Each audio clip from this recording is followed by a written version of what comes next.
Hello दोस्तों, हमारे constitution का भाग दूसरा नागरिकता चैप्टर के बारे में बताता है। नागरिकता जो कि ब्रिटेन से ली गई है और हमारे भारत की नागरिकता सिंगल सिटीजनशिप है। सिंगल सिटीजनशिप का मतलब ये है कि हम किसी भी राज्य से बिलोंग करें, परंतु हमारी राष्ट्रीयता सिर्फ एक है, वो है भारतीय। तो नागरिकता के अंदर 5 से 11 आर्टिकल आते हैं। आइए जानते हैं सभी आर्टिकल्स के बारे में। आर्टिकल 5 कहता है कि 26 जनवरी 1950 के समय संविधान के प्रारंभ के समय नागरिकता किस व्यक्ति को दी जाएगी। तो इसमें 3 बातें कही गई। एक तो नागरिकता उनको मिलेगी जिनका जन्म भारत में हुआ है। दूसरा, जो माता या पिता में से किसी एक का जन्म भारत में हुआ हो या संविधान लागू होने से पहले कम से कम वो 5 साल तक भारत का निवासी रहा हो। अगर ये 3 कंडीशन होती है तो व्यक्ति भारत का नागरिक कहलाएगा संविधान के प्रारंभ से ही। अनुच्छेद 6 कहता है पाकिस्तान से माइग्रेट करने वाले लोगों को नागरिकता। पाकिस्तान से मतलब 19 जुलाई 1948 से पहले जो लोग माता पिता या दादा दादी जो पाकिस्तान में थे जिनके, वो भारत में आ गए तो वो सामान्य रूप से भारत के नागरिक कहलाएंगे। ओके।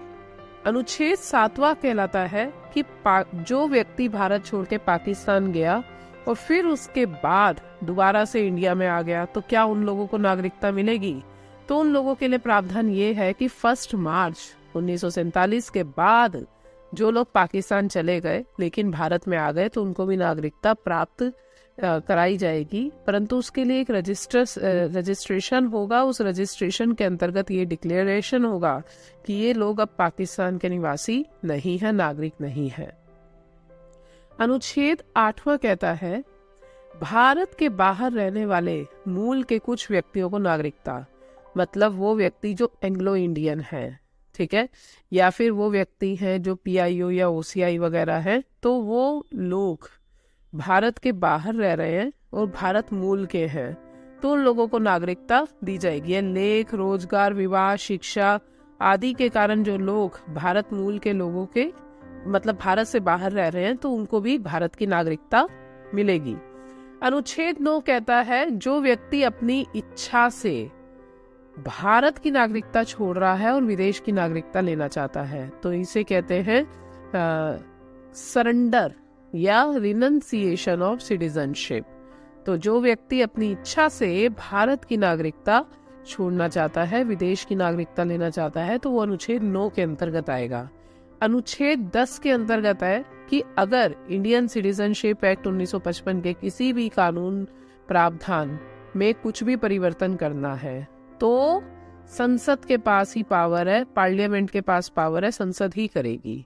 अनुच्छेद 11 कहता है कि नागरिकता के अधिकार किस प्रकार से नागरिकता मिलेगी व किस प्रकार से नागरिकता खोई जाएगी।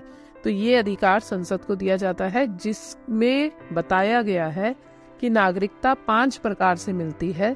बाय बर्थ, बाय डिसेंट वंशज द्वारा, बाय रजिस्ट्रेशन, बाय नेचुरलाइजेशन और बाय इनकॉर्पोरेशन ऑफ टेरिटरी। मतलब जो व्यक्ति या तो भारत में रहा हो या विदेश में रहा है पर मम्मी पापा भारत के हैं, या फिर PIO या OCI है, या फिर इसके अलावा कोई भी केस नहीं है, उसने मिनिस्ट्री ऑफ एक्सटर्नल अफेयर से पेपर पास किया है, या फिर भारत सरकार किसी टेरिटरी को अपने अंतर्गत ले लेती है, तो ये सब केस में नागरिकता प्राप्त होगी। और दूसरी तरफ नागरिकता खोई जाती है 3 तरीके से। सबसे पहला, व्यक्ति अपने आप ही सरेंडर कर दे, रेनंसिएशन कर दे, या व्यक्ति भारत का भी नागरिक है, अमेरिका का भी नागरिक है, तो भारत सरकार भारत की नागरिकता खारिज कर देगी क्योंकि हमारे यहाँ पे एकल नागरिकता है।